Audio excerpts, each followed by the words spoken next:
With so many options, why choose Arizona State University? For me, the only online option was ASU because of the quality. Their faculty was really involved with their students and care about your personal journey. The dedication to my personal development from my professors, that's been extremely valuable to me. Earn your degree from the nation's most innovative university. Online. That's a degree better. Explore more than 350 plus undergraduate, graduate, and certificate programs at asuonline.asu.edu. I earned my degree online at Arizona State University. I chose to get my degree at ASU because I knew that I'd get a quality education, they were recognized for excellence, and that I would be prepared for the workforce upon graduating. To be associated with ASU, both as a student and alum, it makes me extremely proud, and having experienced the program, I know now that I'm set up for success. Learn more at asuonline.asu.edu. Ahead of the United Nations UN General Assembly slated for September 2025, the President of France, Emmanuel Macron, on Thursday issued a statement and said that France will recognize the State of Palestine at the UN coming meeting of heads of states as a way to put an end to the war in Gaza so that the civilian populations in the Palestinian city can be rescued, also describing the move as France's historical commitment to a just and lasting peace in the Middle East. The Prime Minister of Israel, Benjamin Netanyahu, within an hour issued a counter-press statement and said that the State of Israel condemned the decision of France's president to recognize the State of Palestine, stressing that such move by France rewards terror and risks creating another Iran Proxy that will be a launch pad to annihilate Israel. According to the President of France, Emmanuel Macron, true to its historic commitment to a just and lasting peace in the Middle East, I have decided that France will recognize the State of Palestine. I will make the solemn announcement at the United Nations General Assembly next September. The urgency is today for the war in Gaza to end and the civilian population to be rescued. Peace is possible. There is an immediate ceasefire, the release of all hostages and massive humanitarian aid to the people of Gaza. We must also guarantee the demilitarization of Hamas, secure and rebuild Gaza. At last, it is necessary to build the State of Palestine, ensure its viability, and allow that by accepting its demilitarization and fully acknowledging Israel, it participates in the safety of everyone in the Middle East.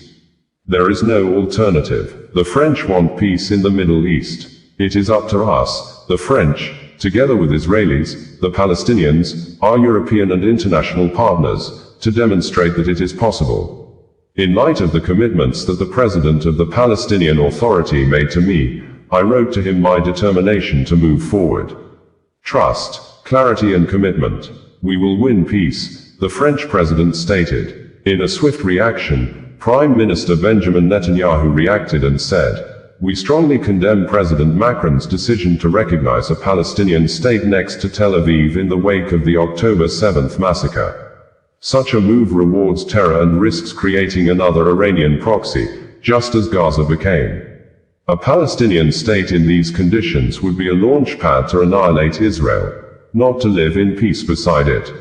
Let's be clear, the Palestinians do not seek a state alongside Israel, they seek a state instead of Israel." Meanwhile, it would be recalled that Daily Sabah news media on May 28, 2025 reported that Indonesian President Prabowo Subianto said he would consider diplomatic ties with Israel only if it recognized a Palestinian state, speaking during talks with French President Emmanuel Macron in Jakarta. Indonesia, the world's most populous Muslim majority nation, has no formal ties with Israel and has consistently called for a two-state solution to the decades-long conflict. On various occasions, I have said that Indonesia sees the two-state solution and the freedom of Palestine is the only way to achieve the true peace, he told a news conference.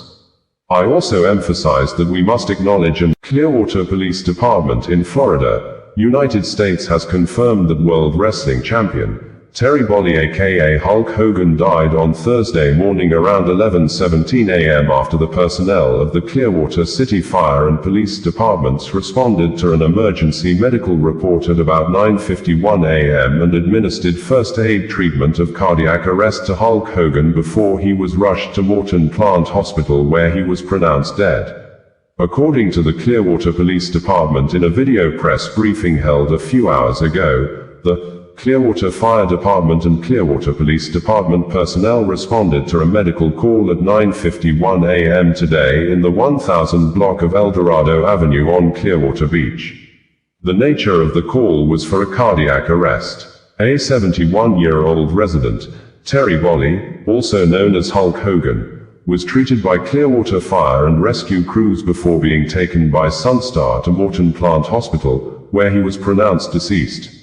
Major Nate Burnside briefed the press about the police and fire response to a medical call involving Terry Bolly, also known as Hulk Hogan. A video of the scene outside Hogan's residence shows responders desperately trying to save his life as he was transported to an ambulance. In the clip, several paramedics appear to be conducting chest compressions as Hogan is wheeled to the emergency vehicle. It may be recalled that a few weeks ago, Hogan's wife, Sky, whom he married in September 2023, denied rumors he was in a coma, stating his heart was strong as he recovered from surgeries. Some local media in the United States had reported last month that Hogan was on his deathbed, but the reports were denied with statements that as at the time he was just dealing with the symptoms of a neck procedure he underwent in May 2025. The global sports icon, Hulk Hogan, undoubtedly transformed professional wrestling into a family entertainment sports. Before Hulk, wrestling catered to a fairly narrow audience. Hulk's theatrics in the ring were magnetic for children and their parents, and it supercharged the sport.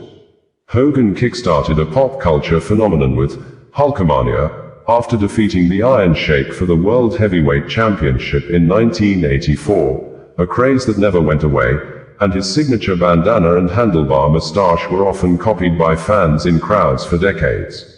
In 1996, Hulk created the NWO, New World Order, and became Hollywood Hulk Hogan.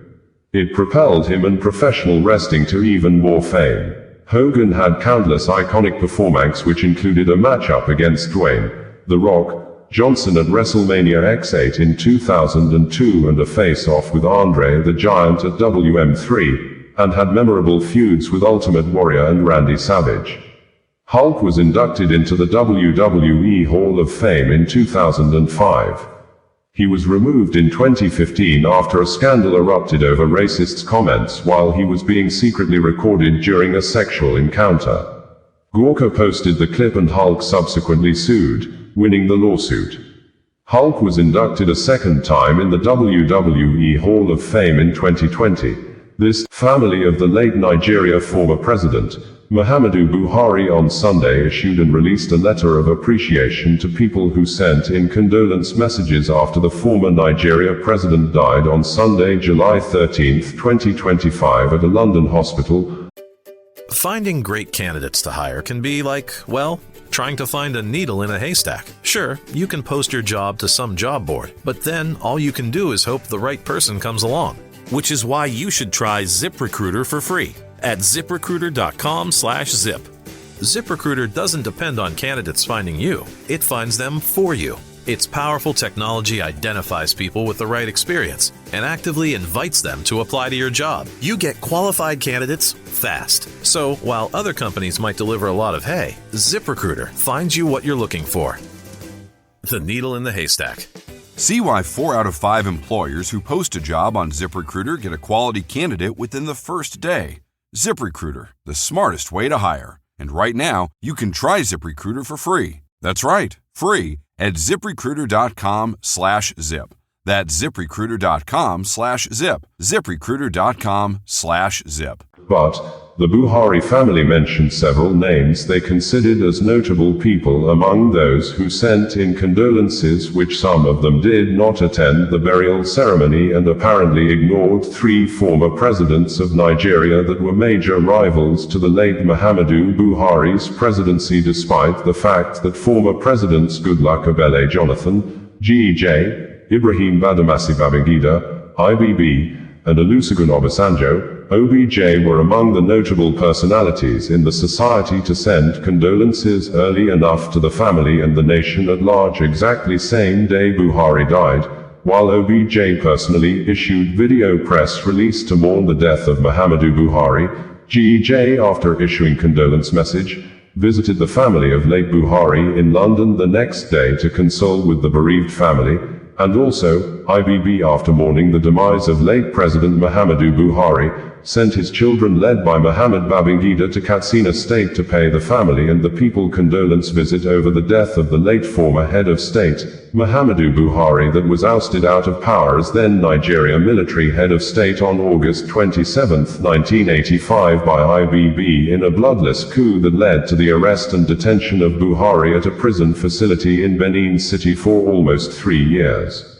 Olusegun Obasanjo took over as Nigeria head of state in 1976 after Buhari's close associate in the Nigeria military, Murtala Muhammad, was assassinated on February 13, 1976, a military head of state which Buhari was part of the group of officers that overthrew the government of General Yakubu Gowon and installed the assassinated Murtala Muhammad as head of state after the late Murtala Muhammad led the 1966 Nigerian counter-coup in overthrowing the military regime of Johnson Aguiyi Ironsi and played a major role during the Nigerian Civil War and thereafter ruled Nigeria from the 29th of July 1975, during which he made Muhammadu Buhari became the first governor of Borno State following the division of the northeastern state into Bauchi, Borno, and Gongola states on February 3, 1976. After Obasanjo became military head of state, Buhari served as governor of Borno from February 3, 1976, to March 15, 1976. During the era of Murtala, Buhari was previously appointed as the governor of the northeastern state from August 1, 1975, to February 3, 1976 until the division of the northeastern state and the subsequent creation of 3 states from the region. Obasanjo was a major political contender to Buhari after Nigeria returned to civil rule in 1999. Obasanjo defeated Buhari in the 2003 election and led his political party candidates, Umaru Musa Yar'Adua, Goodluck Ebele Jonathan, to defeat Buhari in 2007, 2011 respectively, and in 2015, Obasanjo. It has been a sad Monday in Dhaka, the capital of Bangladesh, as one of the Bangladesh Air Force training planes crashed on students while they were taking test examinations and some of them attending regular classes at Milestone School and College, with 19 victims already confirmed dead by local authorities while over 100 persons, mostly students, are hospitalized. This, the head of interim government of Bangladesh, Muhammad Yunus, has assured the public that the government of Bangladesh will carry out investigation to ascertain the cause of the military plane crash, as some of the victims were seen walking out from the burning flames with almost completely burnt bodies. It was gathered that the plane crashed immediately after takeoff around 1 p.m. local Bangladesh time, which was 7 o'clock a.m. GTM. According to Hindustan Times, a Bangladesh Air Force F-7BGI training aircraft crashed into a college campus in Dhaka, killing at least 19 and injuring over 100 people. Local media reported that the leaders and activists of Bangladesh Chhatraleague faced a brutal mob attack while donating blood to save the injured students of the Milestone School plane crash. Military and a fire official said the Bangladesh Air Force F-7BGI aircraft crashed into the campus of Milestone School and College in Dhaka's Uttara neighborhood on Monday afternoon, where students were taking tests or attending regular classes. Saidur Rahman, a National Burn Institute official in Dhaka, told Bangladesh's leading English daily, the Daily Star, reported that the death toll rose to 16 within hours as reported by CNN, and a few hours later, the Daily Star updated its reports to 19 confirmed dead and 100 persons injured. Parents and relatives panicked at the scene as rescuers, using tricycle rickshaws or whatever was available, transported the injured. Rafika Taha, a student at the school who was not present at the time of the crash, said, according to the Associated Press report, that Milestone School and College, with some 2,000 students, runs classes from elementary to 12th grade. On Monday, she said, some students were taking tests while others attended regular classes. I was terrified watching videos on TV, said the 16-year-old student. My God, it's my school. The Bangladesh Army's Public Relations Office confirmed in a brief statement that the downed F-7BGI aircraft belonged to the Air Force. Fire official Lima Khanum stated by phone that at least one person died and 4 others were injured, though she did not provide further details. A third-grade student was brought in dead, and 3 others, aged 12, 14 and 40, were admitted to the hospital. Bidin Sarkar, head of the burn unit at the Dhaka Medical College and Hospital, where some victims were taken, said, according to Reuters news agency. Muhammad Yunus, head of Bangladesh's interim government, said, necessary measures would be taken to investigate the cause of the accident and ensure all kinds of assistance. The loss suffered by the Air Force, students, parents, teachers and staff, and others in this accident is irreparable, he said. Yunus also announced that an emergency hotline has been activated at the National Institute as multiple wars in the Middle East appear unabated. Israel, the main defender and attacker on multiple waterfronts in the city of Gaza, Lebanon, Iran, Yemen and now Syria, has ordered the Israel Aerospace Industries, IAI, to mass-produce Arrow missiles interceptors in a very large numbers, with the Israel Ministry of Defense saying that the state of Israel has increased its defense spending for 2025 and 2026 to 42 billion new Israeli shekels, which is approximately $12.5 billion. During the 12-day war with Iran, there were multiple reports that Israel was running low on Arrow missiles interceptors defense system as Iran long-range missiles were seen hitting targets in Israel. Aerospace observers said the advanced Arrow high-altitude defense systems are critical to countering long-range ballistic missile threats, like those launched from Iran during the 12-day war in June 2025. According to the Israel Ministry of Defense in a press statement on Thursday, the Director General of the Israel Ministry of Defense, IMOD, Major General, Reservist, Amir Baram, signed a production contract to significantly accelerate the serial production of Arrow interceptors at IAI, Israel Aerospace Industries. As part of the deal, IAI will supply the IMOD with a significant additional amount of Arrow interceptors. The deal was led by Moshe Patel, director of the Israel Missile Defense Organization, IMDO, within the ministry's Directorate of Defense Research and Development, DDRD. The Arrow system, developed and manufactured in cooperation with the U.S. Missile Defense Agency, MDA, demonstrated significant interception capabilities during the Swords of Iron War, especially during Operation Rising Lion. The system provides exo-atmospheric and endo-atmospheric interception capabilities against ballistic missile threats, protecting the state of Israel from strategic long-range threats.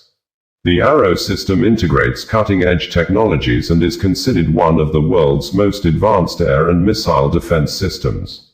IAI is the prime contractor for developing the Arrow system and its interceptors through its MLM facility in partnership with the U.S. company Stark Aerospace. Other partners include IAI's ELTA and TAMAM divisions, Elbit Systems, TOMA, and Rafael Advanced Defense Systems. The U.S. Missile Defense Agency, MDA, is a major partner of the IMDO at the ministry's DDRD in the development and production of Israel's multi-layered defense systems, including the Arrow and David's Sling weapon systems, and the production of Iron Dome defense system components. The strategic cooperation between the MDA and the IMDO helps ensure Israel's technological edge in air and missile defense. Also on Thursday, Israel Aerospace Industries, IAI, in a statement said, Israel is reinforcing its defenses on all fronts, at full speed. In a major move to strengthen national security, the Ministry of Defense has signed a significant production contract with Israel Aerospace Industries, IAI, to fast-track the mass production of Arrow interceptors. This strategic, shortly after Prime Minister Benjamin Netanyahu returned from the United States, U.S. on Sunday, where he had paid an official visit to the U.S. President, Donald Trump, lawmakers and other U.S. government officials, the misunderstanding between Bedouin and Druze tribes in the Swaida region of Syria that started last Friday took a new twist, evolving into a deadly conflict after a Druze man was robbed at gunpoint on Friday by gunmen suspected to be natives of Bedouin tribe. This, Druze residents in Swider shortly on Friday mobilized, went after the people of Bedouin, arrested and detained a lot of natives from the Bedouin tribe, forcing the people of Bedouin to retaliate, and the conflicts led to mass killings. Unabated, and on Tuesday, the Syria interim government soldiers entered Swider reportedly to restore law and order, but Israel-based media reported that the Syria interim government soldiers, mostly members of the Hayat Tahrir al-Sham, HTS, assisted and joined the Bedouin militias to kill the people of Druze, and in a swift response, the office of the Prime Minister of Israel in a press statement on Tuesday said, "The Prime Minister, Benjamin Netanyahu, and the Israel Minister of Defense, Israel Katz, have authorized the Israel Defense Forces, IDF, to attack Syria interim regime forces led by Syria interim President Ahmed Hussein al-Shara, who Israel Policy Forum, in a publication published in December 2024, stated that the new Syria presents fresh challenges for Israel,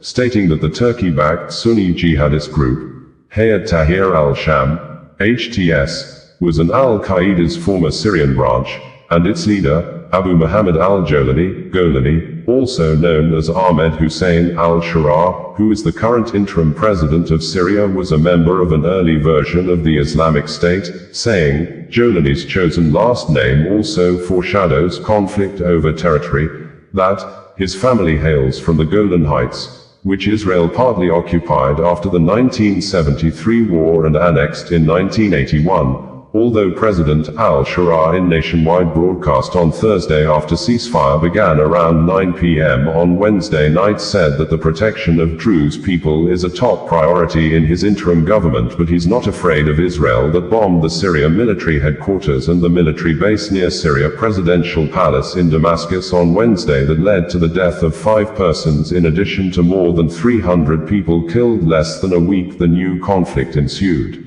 According to Reuters reporters, warplanes swooped low over the Syria capital and unleashed a series of massive strikes on central Damascus. The cityscape was blanketed in smoke with a thick plume rising from the defense ministry.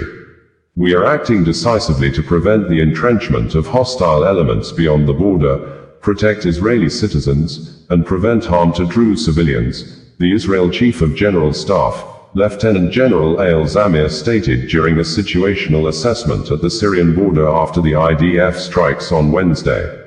The attacks carried out by Israel, this time on central Damascus, following its military interventions in southern Syria, constitute a deliberate attempt to sabotage Syria's efforts to achieve peace, stability, and security. Turkey President Bola Ahmed Tinubu has confirmed and announced the death of the Nigeria immediate past President Muhammadu Buhari at a London hospital at about 4:30 p.m. on Sunday, after years of rumors and speculations by the detained leader of the indigenous people of Biafra, IPOB, Mazi Nnamdi Kanu, that the person that ruled Nigeria for the last 8 years died few years after he took over office on May 29, 2015. The news of former President Buhari's death came at a time the ex-president was a major point of discussion during the preceding week after the personal media aide to the late president, Garba Shehu, confessed he lied to cover up the health issues of the then President Muhammadu Buhari, a confession the indigenous people of Biafra described and said that the Garba Shehu's confessional statement about the use of the Villa Rat invasion story to cover up former President Muhammadu Buhari's illness vindicates its detained leader, Nnamdi Kanu, who had speculated years ago, starting from 2018, that the real Muhammadu Buhari died few years after assuming office, that the man that ruled Nigeria for the last part of first tenure and second tenure was Mr. Jubril al-Sudani from Sudan. In a statement on Saturday by the Biafra Group's spokesperson, Emma Powerful, IPOB said Kanu was the first to expose Buhari's health condition and was persecuted for it. The group described Shehu's confession as a delayed confession born out of guilt and irrelevance. Where was this honesty when the Nigerian people needed it? Where was this truth when IPOB and our leader were being vilified, jailed, and labeled terrorists for speaking it? If this level of deliberate misinformation had happened in any sane society, those responsible would be in jail for subverting the Constitution, undermining national security, and deceiving the electorate. But Nigeria rewards mediocrity, protects liars, and punishes truth-tellers. The truth is like the rising sun, it cannot be suppressed. Today, Garba Shehu has confessed. Tomorrow others will follow. Aso Rock is a house built on lies, and the foundation is shaking, the statement added. The former president, Muhammadu Buhari, had begged for forgiveness if he had done anyone wrong. In 2023, he said at a gathering that, "Whoever thought that there has been some form of injustice on him, we are all humans. There is no doubt I hurt some people, and I wish they would pardon me, and those who think that I have hurt them, please pardon me." Late President Muhammadu Buhari stated this in May 2023, according to the video republished on X social media platform on Sunday by one of his former media assistants, Bashir Ahmed. According to the press release by the president's spokesperson, Bayo Onanuga, President Tinubu has directed the Vice President Shettima to travel to the United Kingdom to accompany the body of the former president back home. The statement reads in quotes thus: President Bola Ahmed Tinubu has announced the passing of his predecessor, President Muhammadu Buhari. President Buhari died today in London at about 4:30 p.m., following a prolonged illness. President Tinubu has spoken with Mrs. Aishat Buhari. Anambra State Command of the Nigeria Police Force has repelled the simultaneous sporadic heavy gun shooting in Oko and Equilobia, when two separate groups of unknown gunmen engaged men of the Oko Divisional Police Headquarters in the Arumba North local government area in an early morning gun battle, and another group took over the Equilobia flyover bridge in the Aguata local government area of the state on Wednesday, resulting in the death of two members of the public and set ablaze the patrol vehicle of Agonichemba, the state special vigilante group, which, police said one of the attackers was killed during the deadly gun battle. And on Thursday, the police issued new updates, stating that an additional AK-47 rifle has been recovered from one of the fleeing assailants, while Biafra armed group, the Biafra Defense Forces, in a tweet on Thursday specifically denied any involvement in the mass shooting at Equilobia, stating, "Those impersonating them will one day run out of luck." According to the Biafra Defense Forces, the said incident that occurred yesterday at Equilobia is not in any way connected to Biafra Defense Forces, BRF, BNF, BLA, and BAF. Those impersonating BDF will one day run out of luck. Biafrans beware. Anambra State Police, in a new updates on Thursday, said that the police-led joint security force at Aguata recovered an additional AK-47 rifle with a fully loaded magazine in the late hours of the 9th of July 2025. The weapon is believed to have been abandoned by fleeing armed criminals following a sustained pursuit by security operatives. This development follows a violent incident in which assailants opened fire indiscriminately under the Equilobia flyover and launched an attack on the Oko Divisional Police Headquarters earlier the same day. The Anambra State Police Command acknowledges and appreciates the continued cooperation and support of residents within the affected communities. Members of the public are urged to remain vigilant and promptly report any suspicious activities to the nearest security agency. The area remains calm and under control, with surveillance and intelligence operations ongoing to apprehend the remaining suspects connected to the attacks, SP Tochukwu Akenga, Police Public Relations Officer, Anambra State Police Command stated in a press release on Thursday. Equilobia in Anambra State came under heavy mass shooting on Wednesday, when some of the unknown gunmen could be seen in the series of videos posted online by eyewitnesses took over the flyover bridge in the community and were seen shooting sporadically, which scared both motorists, nearby residents and other road users. It was gathered that the shooting lasted more than 30 minutes. In some of the videos, a lifeless body was seen lying inside a commercial tricycle popularly known as keke, while another clip shows a man lying dead inside a shop with a pool of blood on the floor. Anambra State Police Command, in a statement earlier issued on Wednesday, said that the Anambra police-led security force contained a shooting incident in the early hours of today, the 9th of July 2025 at Oko and Equilobia flyover, Aguata local government area. The team also demobilized one of the armed criminals, recovered one AK-47 rifle, one automatic pump-action gun and 4 via Kenya National Human Rights Commission, KNHRC has confirmed that 31 persons have already been pronounced dead by medical doctors attending to protesters who were attacked on Monday by Kenya's security operatives and armed militias when thousands of Kenya residents came out to stage a mass protest to mark this year's 7th anniversary, an event known as Saba Saba Day that commemorates July 7, 1990, when Kenyans rose up to demand a return to multi-party democracy after years of autocratic rule by then-President Daniel Arap Moi. The united opposition leaders called on all Kenya citizens to declare President William's Ruto government as an illegitimate regime that is an enemy of the people, hostile to the people, killing the people by thus boycotting all government functions and activities and delegitimize the government's businesses and actions, insisting 2027 is too far for Kenyans to wait before ending the presidency of Ruto. And in a swift reaction, President William Ruto on Wednesday visited Dagoretti, northern side of Nairobi, to inspect the construction of 540 housing units project at Kilimani police station, and during the visit, the president addressed the nation and declared those are apparent protesters who attacked fellow Kenyans, police officers, security installations and businesses as terrorists, stressing, such acts are a declaration of war and he will never allow retrogressive elements who want to rise to power through shortcuts succeed. Opposition leaders on Tuesday accused the government of deploying unmarked police vehicles to transport armed gangs to perceived opposition strongholds during the protests.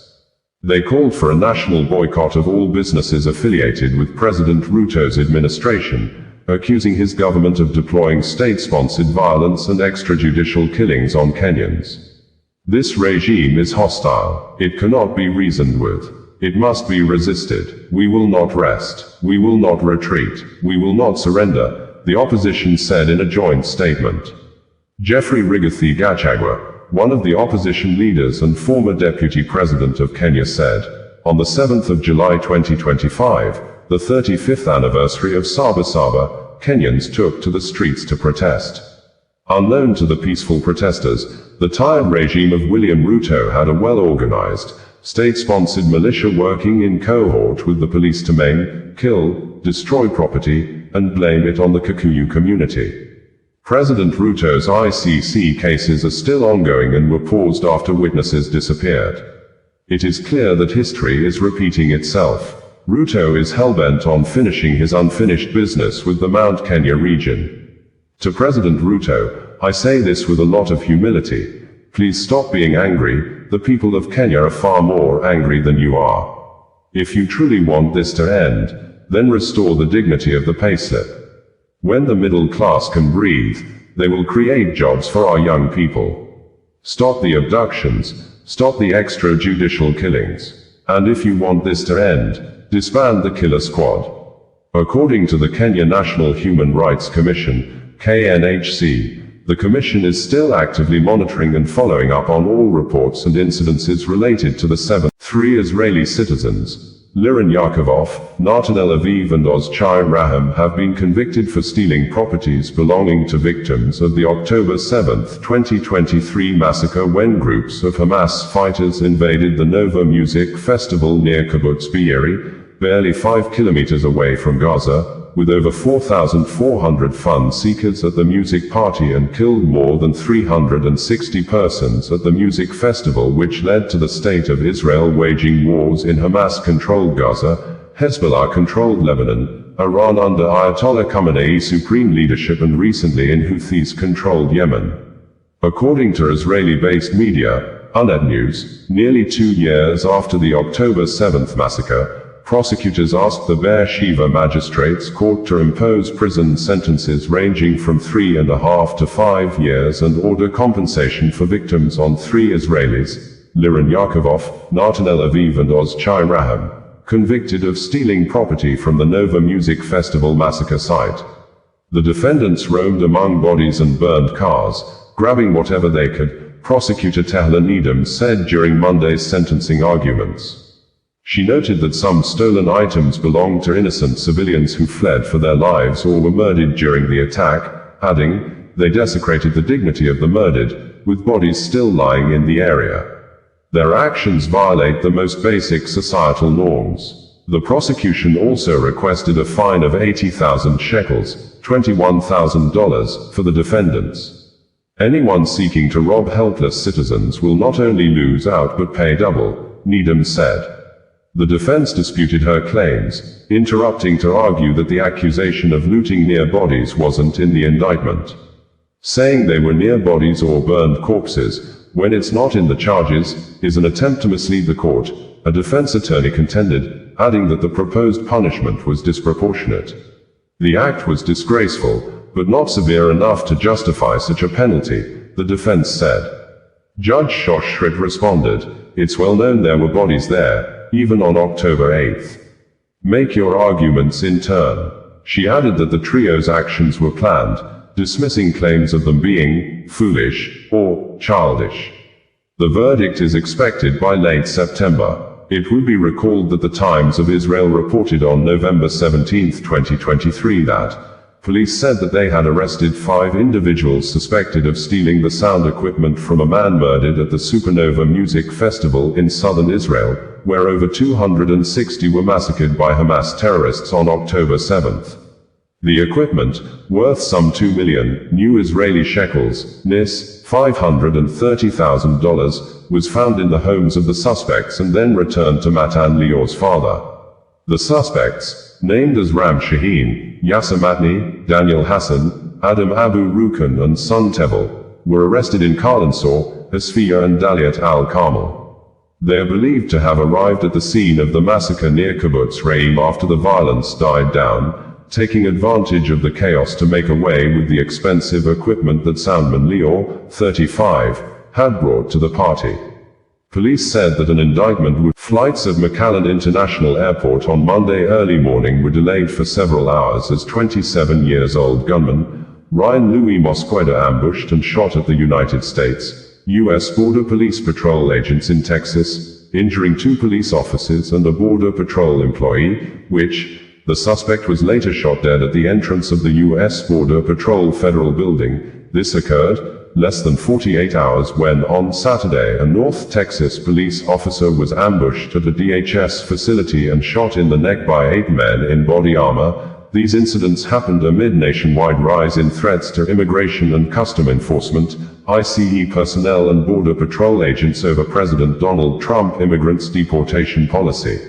Local media reported that the federal agents returned fire at the suspect, identified as Ryan Louis Mosqueda, who was armed with a rifle and wearing a utility vest.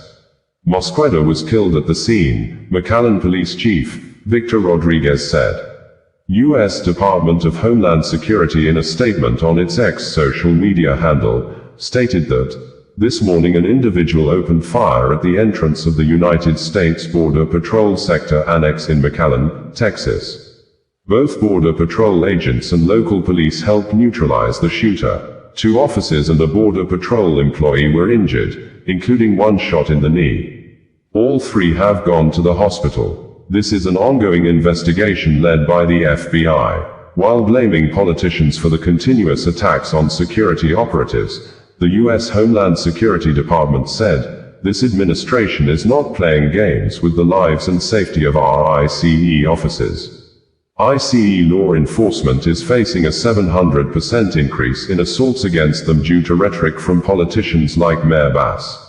Secretary Noem's message is clear: if you lay a hand on a law enforcement officer, you will be prosecuted to the fullest extent of the law. The suspect never made it inside the building but fired many rounds at the building, Rodriguez said. Mosqueda has a Michigan address and arrived in a car with additional weapons and ammunition inside, the police added. McAllen police responded to the scene shortly before 6 a.m., where the shooter attacked the federal building with an assault rifle at about 5:45 a.m., according to local media and residents. Local media added that, Ismael Garcia, a 10-year veteran with the McAllen police who responded to the scene, was struck in the knee during the shootout and is in recovery, quoting Chief Rodriguez, who said it during a news conference. 3 officers sustained gunshots injuries from inside the building as bullets shattered the windows, sending shards of glass flying, according to local media. Incidents like these make us realize that we've to always be on guard to keep our community safe, Rodriguez said, adding that the officers and a Border Patrol employee who were injured, including the officer who was shot in the knee, are expected to recover. It was gathered that law enforcement officers at the scene found additional assault weapons and ammunition in the vehicle, and spray-painted writing was found on the side of the vehicle. Police is yet to provide further details of the lettering and stated that it's unknown if it's connected to Imo State Command of the Nigeria Police Force has given reasons why a suspected kidnapper, Obinna Orji, who the police said his gang are responsible for series of kidnapping and armed robbery in Anambra, Delta and Rivers states, has not been charged to court since he was arrested, while condemning an ex-social media post published by an account holder named Fisayo Suyombo, who has raised alarm that the police arrested and detained Obinna Orji. He described in the post as a businessman for 8 months without charging him to court. In a swift reaction on Saturday, Imo State Police Command, in a statement issued and made available by the command spokesperson, Okoye Henry, narrated and listed the alleged crimes committed by the detained Obinna Orji, saying, "The kind of crimes Obinna is allegedly involved in are capital offenses that police has no right to grant his bail, and the delay in taking him to court is because the alleged crimes cut across multiple states which required more time for proper investigation." Fisayo Suyombo, who often introduces himself as an undercover investigator, had tweeted on X social media on Saturday with a photograph of the police officer in charge of the case and said, "Spiola, the officer in charge of the anti-kidnapping unit of the police in Imo, has been detaining Obinna Orji, a 43-year-old businessman, for 8 straight months without charging him to court." Spiola says nobody, not even the IGP, can compel him to act otherwise.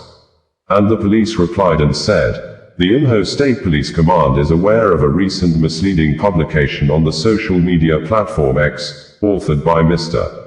Fisayo Suyombo, alleging the unlawful detention of one Mr. Obinna Orji by the officer in charge of the anti-kidnapping unit, CSP Olademeji Odiyewa. To set the record straight, Mr. Obinna Orji is a key suspect in multiple high-profile cases of kidnapping and armed robbery. He is an ex-convict previously remanded at the Akigwe Correctional Center, 2017-2019, over conspiracy and armed robbery charges. His most recent arrest was based on credible intelligence, linking him to a criminal syndicate involved in trafficking stolen vehicles acquired through violent crimes. Consequently, Obinna Orji and his syndicate ran out of luck when they kidnapped Chief Ekena Okafor on the 15th of November 2024 and dispossessed him of his Toyota Highlander SUV, a gold necklace, and other valuables worth over 20 million nairas, after which a ransom of 10 million nairas was paid. Swift tactical operations by the anti-kidnapping unit led to the arrest of 2 suspects, Chidozie Chukwu and Uchenna Chukwu, whose confessions subsequently led to the arrest of Obinna Orji, identified as a key figure in the kidnapping operation. During interrogation, Mr. Orji voluntarily confessed to receiving and selling vehicles obtained through armed robbery and kidnapping. His confessional statements significantly advanced ongoing investigations and led to the recovery of several stolen vehicles across Imo, Anambra, Delta, and Rivers states.